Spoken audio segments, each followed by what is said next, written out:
우리 친구들 6월 3일 대통령 뽑는 거 알지? 이번 선거가 처음인 사람도 정치에 관심 없던 사람도 대통령 자격이 없다는 얘기 들어봤을 거야. 근데 솔직히 대통령이 어떤 일을 해야 하는지 잘 모르잖아. 그래서 우리가 준비해봤어. 대통령 잘 뽑는 법 휙하게 알려줄게.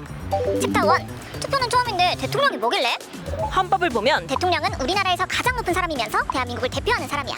대통령이 우리나라 짱인가요? 물론 가장 높은 사람이지만 맘대로 권력을 휘두를 순 없어. 왜냐면 우리나라는 국가 권력을 3개로 나눠서 서로 견제하고 있거든. 법을 만드는 입법부, 법을 시행하고 나라를 운영하는 행정부, 법에 따라 심판하는 사법부로 나뉘는데 대통령은 이 중 행정부의 수장이야. 그래서 대통령도 다른 기관의 견제를 받는 거지. 윤석열 전 대통령이 국회와 헌법재판소 동의 아래 탄핵된 거 기억하지? 그럼 대통령은 무슨 일을 하나요? 대통령은 우리 영토를 잘 지키고 나라를 운영하고 질서를 유지하고 헌법을 잘 지켜야 해. 그렇기 때문에 우리나라 군대 전체를 통솔하고 지휘할 권한이 있어. 말 그대로 국군 통수권자지. 그리고 나라를 잘 운영해야 해. 대통령이 행정부 수장이라고 한 거 기억해? 대통령은 같이 나라를 운영할 국무총리를 뽑고 국무위원들을 뽑아. 국무위원들은 정책을 직접 시행하는 각 정부부처 장관들이야. 교육부, 환경부, 기획재정부 같은 곳들. 예를 들어 AI 교과서 도입이라는 정책을 만드는 건 교육부고 그 수장인 교육부 장관을 임명한 건 대통령이야. 대통령은 아무래도 자기 생각을 이해하고 그 방향에 따라 정책을 만들 사람을 장관으로 앉히겠지? 또 대통령은 세계의 우리나라를 대표하는 얼굴이기도 해. 해외를 다니며 외교를 하고 협상하는 것도 중요한 역할이거든. 각 나라 대표를 만나면 친해지거나 반대로 선전포고를 할 수도 있어.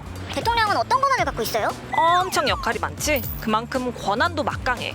대통령 기간 동안은 폭동을 일으킨 내란죄나 국가안전을 위협하는 외환죄를 저지르는 것 빼고는 범죄를 해도 형사처벌을 받지 않아. 그리고 대통령은 감옥에 있는 사람을 풀어줄 권한도 있어. 아 맞다. 중요한 걸 빼먹을 뻔했네. 대통령은 계엄령을 선포할 수 있어.